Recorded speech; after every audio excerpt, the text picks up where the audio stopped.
Saya nggak ngerti ya, tetapi kan kami diundang karena memang di bawah.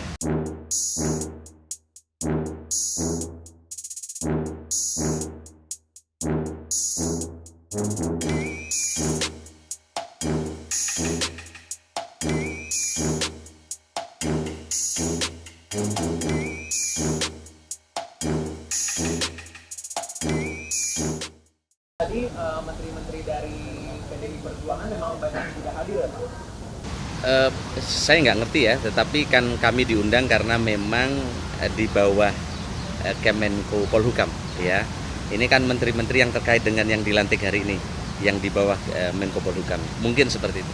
Tadi kan Pak Airlangga dan juga Pak Ibas kan sudah menyebut kalau misalkan dengan masuknya Mas AHY di Menteri ATR gitu, ini berarti Demokrat sudah resmi lah gitu Pak masuk dalam partai pemerintah. Bagaimana Pak mungkin pandangannya gitu? Karena ini kan PDIP sama Demokrat baru pertama kali nih dalam satu barisan. Saya tidak berkomentar mengomentari itu. Yang lain aja. Oke ya, kasih kamu.